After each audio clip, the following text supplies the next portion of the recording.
नमस्कार आप सभी को। आप देख रहे हैं ताराचंद क्लासेस। आज की वीडियो में हम पढ़ेंगे रूढ़िवाद, जिसको इग्नू की बुक से हम ख़त्म कर देंगे आज। ठीक है, रूढ़िवाद जो हमारी यूनिट चलती आ रही थी।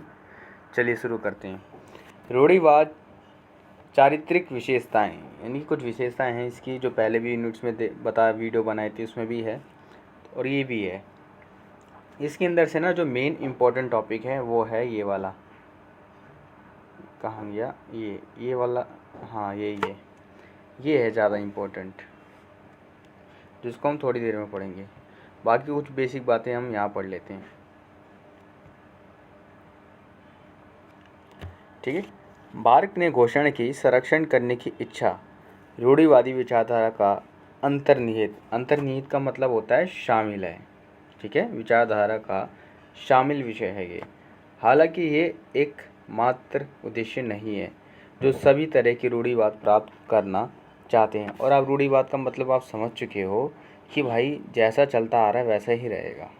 ठीक है, तो ये वाली वो यहाँ पर ये बात कर रहे हैं। थोड़ा बहुत बदलाव एक्सेप्ट कर लेंगे, ज़्यादा नहीं। अधिनायकवादी रूढ़िवाद अक्सर प्रतिक्रियावादी, ठीक है, प्रतिक्रियावादी यानी कि किसी चीज़ का विरोध, क्योंकि आप रूढ़िवाद जो है पक्ष में कम होता है, विरोध में ज़्यादा होता है। ठीक है, अधिनायकवादी रूढ़िवाद अक्सर विरोध होता है। यह या तो बदलने के लिए उपज से इनकार करता है या समय को वापस मोड़ने का प्रयास करता है, यानी जैसा चल रहा है वैसे ही चलता रहेगा। क्रांतिकारी रूढ़िवाद सब कट्टरपंथी रूढ़िवाद का उपयोग कर सकता है और क्रांतिकारी चरित्र के रूढ़िवाद रंगने के लिए पुनः प्राप्त या फिर से स्थापित करने या बहस करने के लिए जाता है, यानी कि पुरानी चीज़ों के ऊपर वार्तालाप दोबारा होगी। तो यही सारी चीज़ें इसमें भी बोली जाएंगी। ओके, मैं मेन लाइन से शुरू कर देता हूँ। जैसे इतिहास और परंपराएं, जो पुराने समय पर सारे सॉल्यूशन को जिस समय की कसौटी पर तुलना करी जा चुकी है उसी को माना जाएगा और किसी चीज़ को नहीं माना जाएगा। तो इस टॉपिक के अंदर 5.3.1 के अंदर जो बोला गया है वो यही बात है। अब मेन लाइन आपको बताता हूँ, वो पढ़ लेना, वही ठीक है। जैसे यहाँ पे लिखा है, यह मानवीय संबंधों के मामलों को निम्न स्तर पर ले जाने वाला विचार है। वैधता प्रदान करने का इतिहास का काम है। ठीक है, वो चीज़ वैध है या नहीं, यानी कि आदमियों के यानी मानव के जो भी लड़ाई झगड़े हैं उसका जो सल्यूशन किस तरीके से निकाला जाएगा वो सारा इतिहास में ऑलरेडी कर रखा है। तो उसी के अनुसार ही सारी चीज़ें सॉल्व होंगी। ओके, और एक लाइन है यहाँ से यहाँ तक, इस पूरी लाइन का मतलब समझ जाओगे एक बार में, यहाँ से यहाँ तक। देखो, सामाजिक वास्तविकता को एक ऐतिहासिक दृष्टिकोण के माध्यम से समझा जा सकता है। हमें ये नहीं जान सकते कि हम कहाँ हैं। ठीक है, जहाँ रहे हैं उसके बारे में बहुत कम जानते हैं। फ्यूचर हमें पता नहीं हम कहाँ जा रहे हैं। इतिहास हम देख चुके हैं, वर्तमान हम झेल रहे हैं। जब तक कि हम ये ना जान लें कि हम कहाँ तक पहुँचे हैं, कहाँ तक हम पहुँचे हैं, इसके लिए हमें इतिहास को अच्छी तरीके से पढ़ना पड़ेगा कि हम कहाँ से क्या क्या चीज़ें बदल के अब वर्तमान में पहुँचे हैं और हम ऐसा क्या करेंगे जिसके कारण हम फ्यूचर में उस स्थान तक पहुँच सकें। ये इतिहास के रूढ़िवाद दर्शन की आधारशिला है। रूढ़िवाद में सपना और वास्तविकता है। ठीक है, भविष्य और वर्तमान कहा जा रहा है यहाँ पर। वैसे कि ये काम किस पे करता है, अगर आपको ये देखना है कि आप कहाँ पर पहुँचे हो तो आपको इतिहास का एनालाइज तो करना ही पड़ेगा। उसी के द्वारा ही आपको पता लगेगा कि आपकी वर्तमान स्थिति कैसी है और फ्यूचर कैसा होने वाला है। अब यहाँ पर जो इम्पोर्टेंट लाइन है वो हमारी है ये वाली। देखो, परंपरा के बारे में चेस्टरटन कहते हैं कि मृतकों का लोकतंत्र है। इस अर्थ में परंपरा अतीत के संचित चिंतन को दर्शाती है। अतीत की संस्थाओं और प्रथाओं, ठीक है, का समय से परीक्षण किया गया है और जैसा कि रूढ़िवाद मांग करते हैं इसका संरक्षित किया जाना चाहिए ताकि आने वाली पीढ़ियों को इसका लाभ मिल सके। वैश्व जीवी को प्रजन मिल सके, यानी कि इतिहास में जो भी आप करते आ रहे हो, जो भी नियम कानून बन गए हैं, उसको हमेशा एनालाइज करते रहें, पढ़ते रहें, समझते रहें और आने वाली पीढ़ी को प्रदान करते रहें, यानी कि उसको पढ़ते रहें बस, और आने वाली पीढ़ियों को अच्छी तरीके से प्रदान करते रहें, ताकि वो अपने लिए कमाई का अच्छा साधन, एक अच्छी व्यवस्था स्थापित कर सकें, जो पुराने नियम स्थापित कर दिए गए हैं। तो देखो भाई, ये मैं तो सीधा डायरेक्ट पढ़ रहा हूँ, ठीक है, जो मेन लाइन है, लेकिन आप भाई इसकी रीडिंग पूरी लगाना।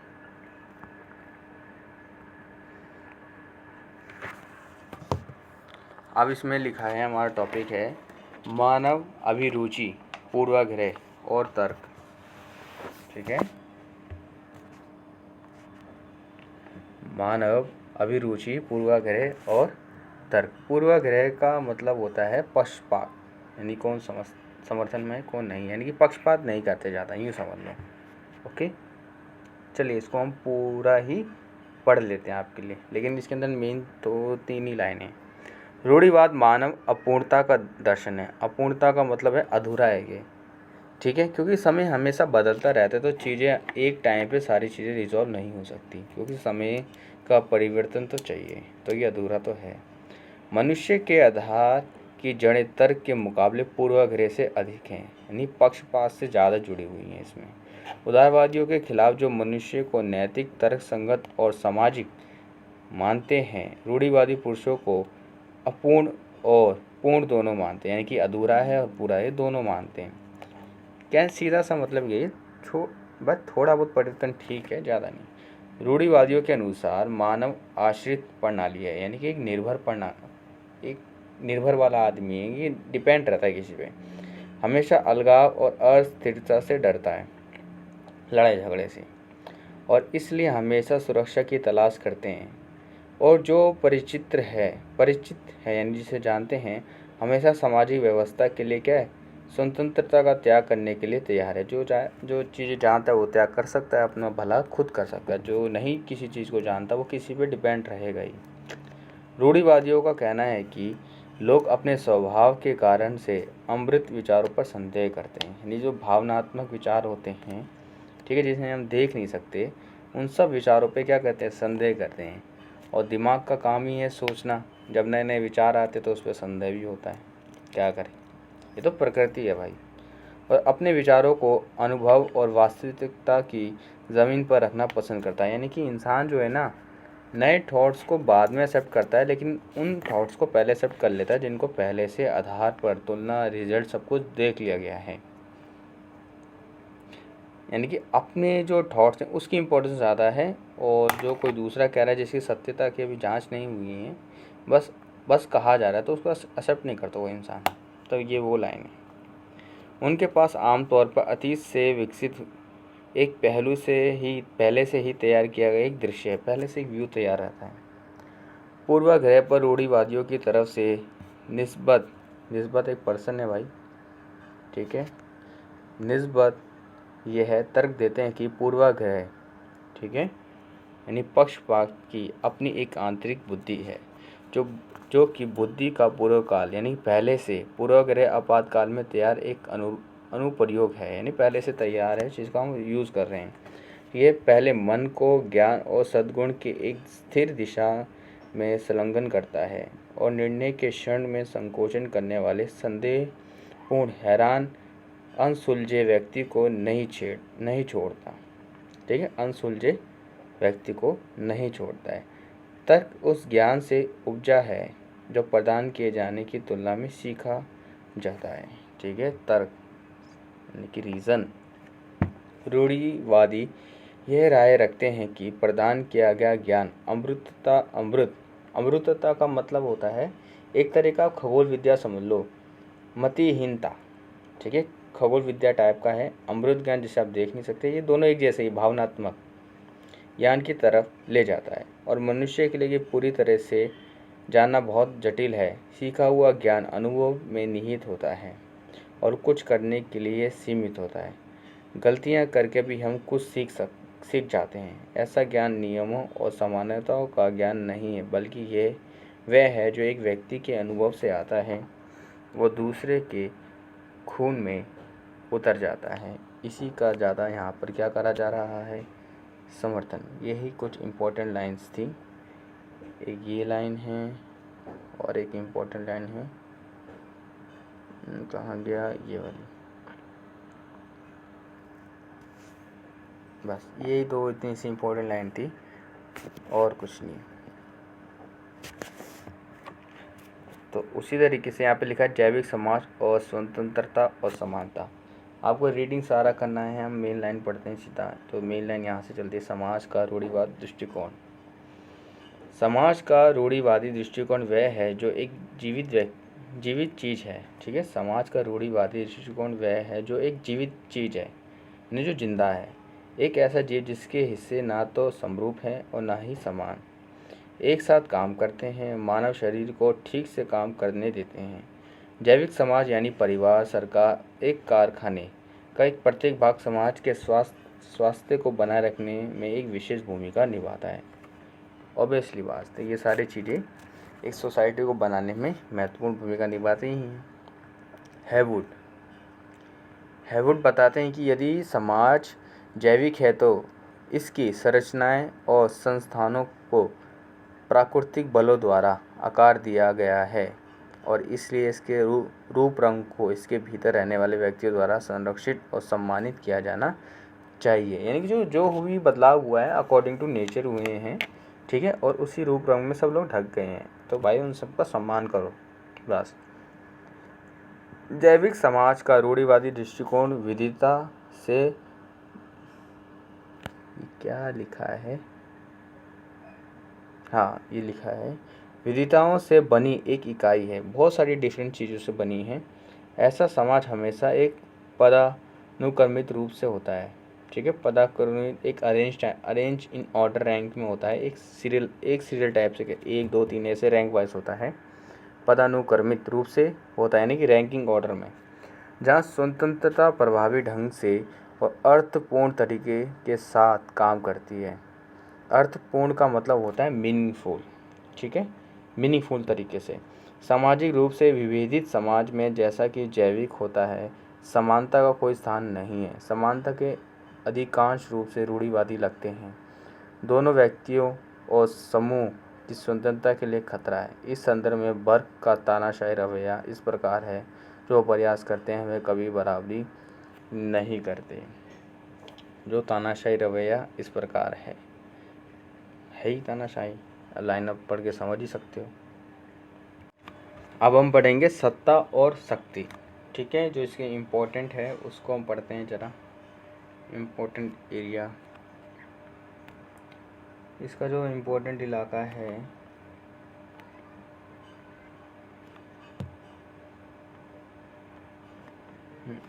यहाँ से लेके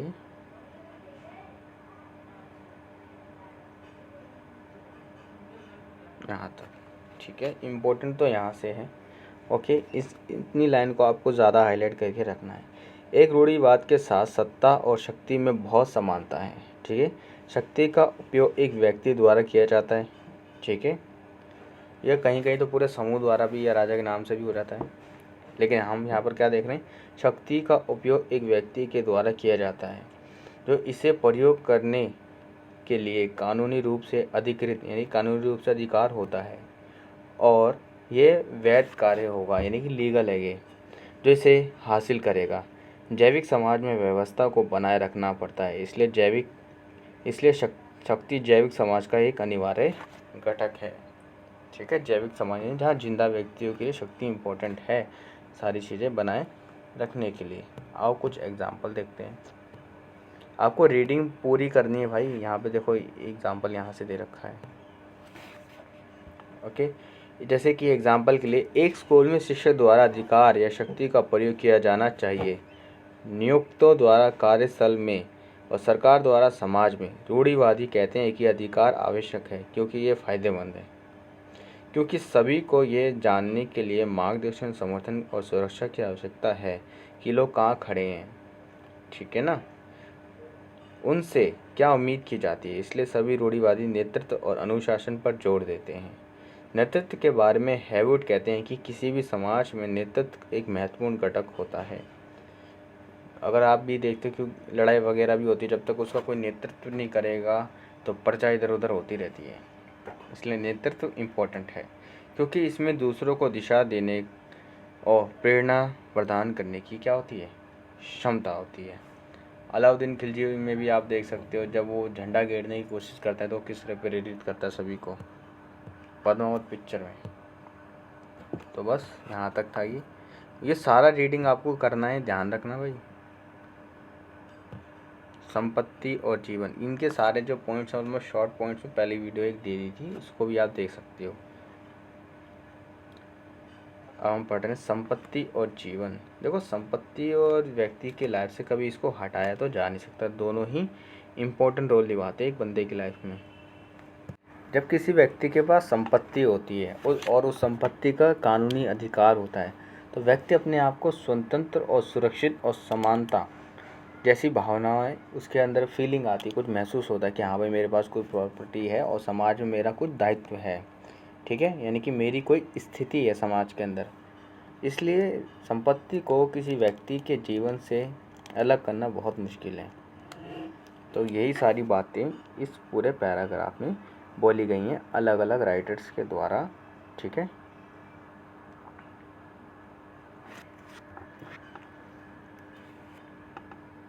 चलो, अगर शुरू की ही लाइनें पढ़ लो, 2-3। चलो, रूढ़िवादी के लिए संपत्ति एक गहरा और रहस्यमय महत्व रखता है। रूढ़िवादी मानते हैं कि संपत्ति में मनोवैज्ञानिक और सामाजिक फायदे हैं। यह सुरक्षा प्रदान करती है, लोगों को विश्वास की भावना देती है और सामाजिक मूल्यों को बढ़ावा देती है। समझ आया? जैसे रूढ़िवादी चाहते हैं कि संपत्ति को अवस्था और अराजकता से सुरक्षित रखा जाए, यानी कि तानाशाही, कोई कब्जा ना करे, उनसे दूर रखो। वे कहते हैं कि संपत्ति के मालिकों की समाज में प्रमुख भूमिका होती है, क्योंकि जब उसके पास राइट है अपनी संपत्ति का, तो अपनी संपत्ति बचाने के लिए समाज में अपना दायित्व भी निभाएगा, ठीक है।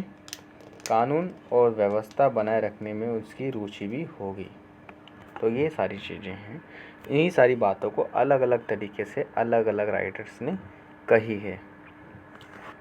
चलिए, अब हम पढ़ते हैं धर्म और नैतिकता।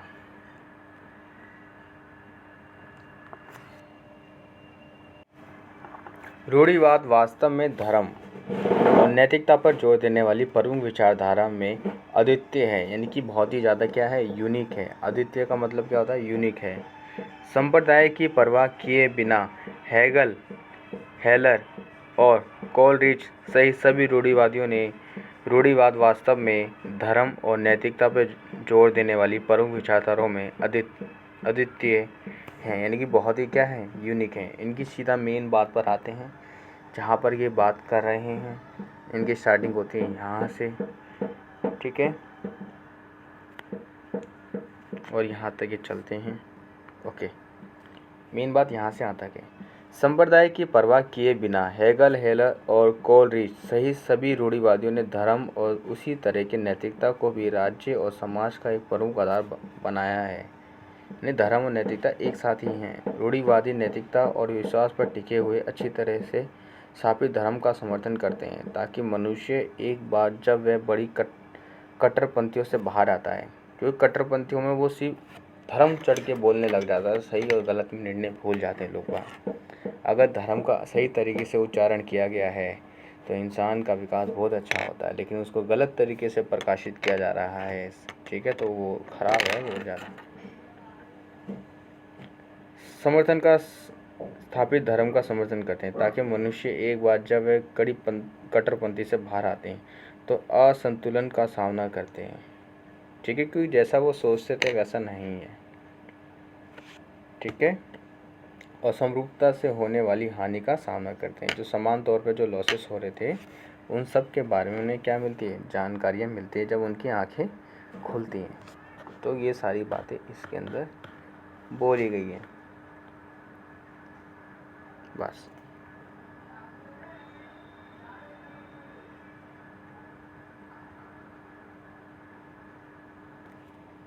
यही सारी बातें हैं मेन, उसको अलग अलग तरीके से बोला गया है। मेन टॉपिक ये है। कुछ प्रतिनिधि परंपरावादी एडम बर्ग और माइकल ऑक्सफोर्ड। देखो, इसके अंदर क्या है, एक इंसान जो है रूढ़िवाद का तो समर्थन कर रहा है, ठीक है, और उसके अंदर कुछ बदलाव की मांग करता है। लेकिन दूसरा जो व्यक्ति है वो रूढ़िवाद का समर्थन तो करते हैं, दोनों ही समर्थन करते हैं, लेकिन एक पर्सन जो है बदलाव नहीं करता, वो संदेह की नज़र से देखता है, थोड़े मोटे बदलाव को भी। समर्थन दोनों रूढ़िवाद को करते हैं, एक कुछ बदलाव की मांग करता है और एक क्या कहता है कि भाई बदलाव संदेह की तरह देखता है। ये इनका एग्ज़ाम में आने के चांसेस ज़्यादा रहते हैं।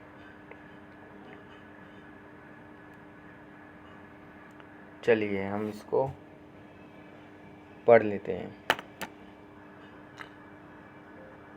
ये रूढ़िवाद के लिए एक तर्क को पूरा करने के माध्यम से है कि कुछ और उनमें से दो प्रमुख प्रतिनिधि परंपरावादी एडम बर्ग और माइकल ऑक्सफोर्ड का उल्लेख करने का प्रयास किया जा रहा है।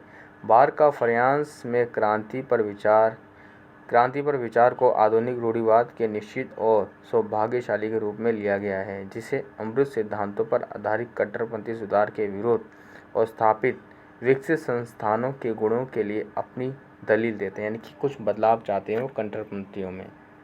बार्ग का अतीत में विश्वास, वर्तमान के बारे में उनकी प्रशंसा, नवीनीकरण के प्रति उनका विरोध, मानव प्रकृति का उनका छोटा दृष्टिकोण समाज के पारंपरिक दृष्टिकोण में विश्वास रखता है और पुरुषों की संपत्ति के साथ उनकी सहानुभूति, ये सभी उन्हें रूढ़िवादी विचारक मानते हैं।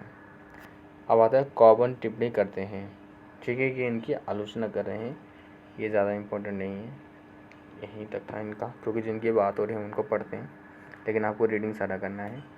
रूढ़िवाद एक सिद्धांत के रूप में इसमें आमतौर पर तीन चीज़ें शामिल हैं।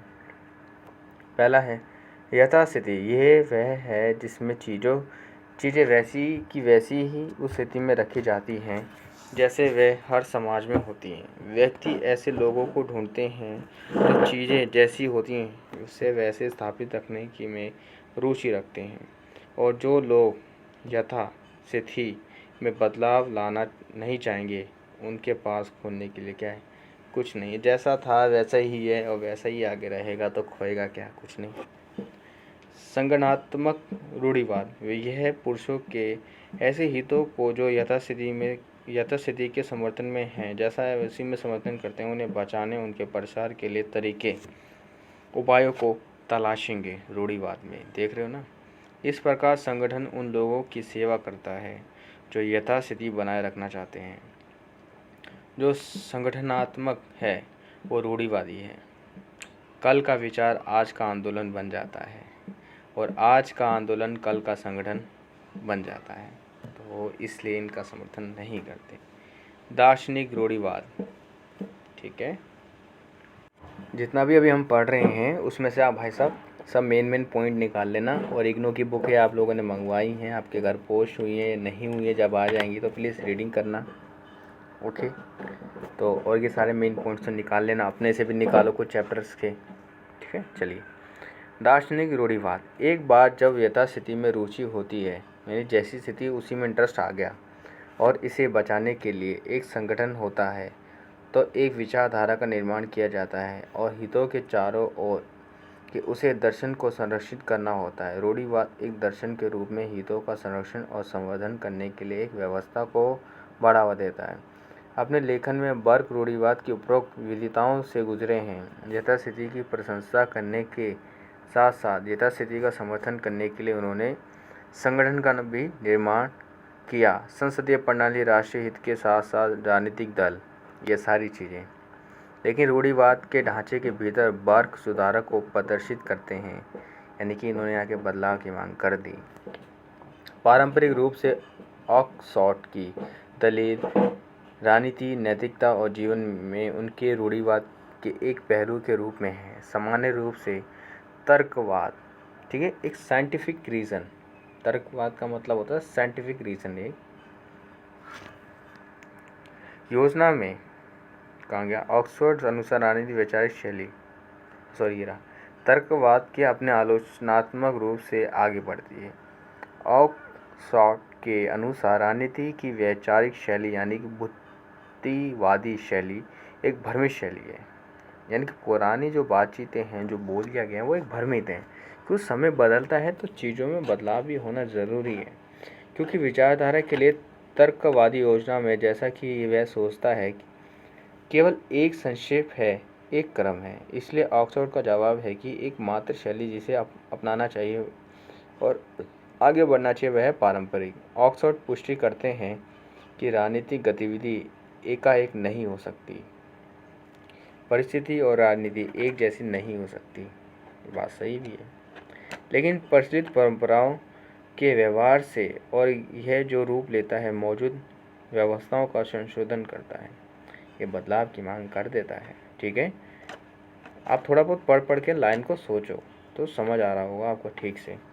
चीज़ों को पहले ही सोच लोगे ना, अगर किताबें बोरिंग है तो किताबें बोरिंग होगी तुम्हारे लिए। ध्यान से ठंडे दिमाग से सोचते जाओ, लाइंस को पढ़ते जाओ, समझ आता रहेगा। कोई एक्सप्लेनेशन की भी ज़रूरत नहीं होती, सही दिमाग ठंडे दिमाग से पढ़ रहे हो तो। ठीक है, बड़ा क्या लिखा है इसमें, आगे बढ़ाना चाहिए, पारंपरिक है। ऑक्सफोर्ड पुष्टि करते हैं यानी कि बताते हैं कि राजनीतिक गतिविधि एकाएक नहीं हो सकती, लेकिन प्रचलित प्रथाओं के व्यवहार से और ये जो रूप लेता है मौजूद व्यवस्थाओं का संशोधन करता है जो कि उनके द्वारा खोजा और आगे बढ़ाया जाता है। इसलिए उसके लिए सभी गतिविधियां प्रकृति में पारंपरिक हैं। ऑक्सफोर्ड द्वारा वर्णित प्रत्येक विचार, प्रदेश, आदर्शों, प्रत्येक विचारधारा, यहाँ तक कि सबसे बड़ा क्रांतिकारी पारंपरिक होता है, हमेशा एक क्रम होता है। समाज की व्यवस्थाओं में भाग लेने के लिए पारंपरिक तरीकों का संक्षेपण है, यानी कि पूरी तरीक़ा से एक सिस्टम है पूरा। लेकिन राजनीति जो है वो सामाजिक व्यवस्थाओं, समाज में वर्तमान में जैसे आगे बदलता है, राजनीतिक परिस्थितियाँ बदलती हैं, इसलिए पुरानी प्रथाएं और सामाजिक व्यवस्था, राजनीतिक व्यवस्थाएं एक साथ नहीं रह सकती, इसलिए बदलाव तो थोड़ा चाहिए। ऑक्सफोर्ड राजनीति की पारंपरिक शैली को एकमात्र वैध शैली मानते हैं। ये भाई ठीक है, रूढ़िवादी होना नाम के निबंध में वह इस बात पर जोर देते हैं कि रूढ़िवाद होना एक अज्ञात से परिचित होना है। अब आ जाओ, अब ये बर्गर की बात का उल्लंघन करेंगे कि भाई जो है वैसा ही ठीक है, पहले हो रहे थे बदलाव, अब नहीं चाहिए। ठीक है, ऑक्सफोर्ड राजनीति की पारंपरिक शैली को एकमात्र वैध शैली मानते हैं। एक रूढ़िवादी होना नाम के निबंध में वह इस बात पर जोर देते हैं कि एक रूढ़िवाद होना अज्ञात से भी परिचित होना है, अविश्वसनीय से विश्वसनीय होना है, रहस्य से वास्तविकता यथार्थ संभव तक सुदूर के पास पूर्ण रूप से सुविधाजनक काल्पनिक आनंद के लिए हंसी प्रदान करता है। रूढ़िवादी होना किसी के अपने भाग्य के बराबर होना है, किसी अपने साधनों के सर पर रहना है। ऑक्सफोर्ड कहते हैं कि स्थिरता कभी भी सुधार से अधिक लाभदायक है, जैसे स्थिर है वैसी रहेंगे, benefit benefit, no loss only profit. Oxford को परिवर्तन और नवीनीकरण दोनों पर संदेह है, इसलिए चाहेंगे कि लोग बदलाव द्वारा किए गए दावों पर 2 बार सोचें। ठीक है, यदि परिवर्तन अपरिहार यानी अपरिहार का मतलब होता है अनिवार्य है। ठीक है, यदि परिवर्तन अनिवार्य है तो ऑक्सफोर्ड केवल छोटे और धीमे परिवर्तन का पक्ष लेगा। केवल सुधार के लिए वह जोर देकर कहते हैं कि हम दोष को दूर किया जाए, असमानता है उसको दूर करने में मदद करें। ऑक्सफोर्ड के अनुसार परंपरा को कहीं भी किसी भी तरह से परिभाषित किया गया है। वह कहते हैं ये निरंतरता है, ये स्थिर है, हालांकि ये गतिमान है, ये पूरी तरह से धीमी नहीं हुई है, जबकि ये पूरी तरह से कभी थमा नहीं है। इसे जानने के ऑक्सफोर्ड कहते हैं कि परंपरावाद का सार केवल कुछ भी नहीं जानना है, इसका ज्ञान उसके विस्तार से अपरिचित रूप से ज्ञान है। किसी भी चीज़ के अर्थ को समझना या ना समझने का ऑक्सफोर्ड की परिभाषा बहुत ही क्या है, व्यापक है, इसलिए जो जैसा है वैसा ही ठीक है। यह है पूरे चैप्टर का सारांश, तो इसको आप पढ़ सकते हो, रीडिंग मार सकते हो। आज की क्लास हमारा ख़त्म हो गया। ठीक है, आप यहाँ पे समझ लो, एडम बर्ग जो है कुछ बदलाव की मांग करते हैं और माइकल ऑक्सफोर्ड जो है बदलाव की मांग नहीं करते हैं, जो जैसा है वैसी ही है। मेन पॉइंट यही है। ठीक है, पूरे इसको रीडिंग करो, मेन पॉइंट्स निकाल लो, जिसमें से ये रूढ़िवाद के सिद्धांत ज़्यादा इंपॉर्टेंट हैं। फिर आप इन दोनों के पॉइंट ऑफ व्यू रख सकते हो और अच्छा आंसर बन जाएगा आपका। बस रूढ़िवाद ख़त्म हो गया है। और इससे पहले मैंने एक वीडियो डाली थी, अगर आपने सिर्फ एक वीडियो वो देख ली है तो वो भी रूढ़िवाद के लिए ठीक है, ओके है, कोई गलत नहीं है वो भी, ठीक है, उससे भी आपका हो जाएगा। इसको पढ़ने की ज़रूरत नहीं भी है, लेकिन ये बारकर वाला ज़रा ध्यान रख लेना, और कुछ नहीं। ओके बाय, मिलेंगे आपसे अब नेक्स्ट वीडियो में। आज के लिए इतना ही। रूढ़िवाद हमारा ख़त्म हो गया है। नेक्स्ट वीडियो तब आएगी जब आपका रिव्यू अच्छा लगेगा कि हाँ भाई आपको अच्छा लग रहा है। तो चैनल को सब्सक्राइब ज़रूर करें, लाइक करें, शेयर करें।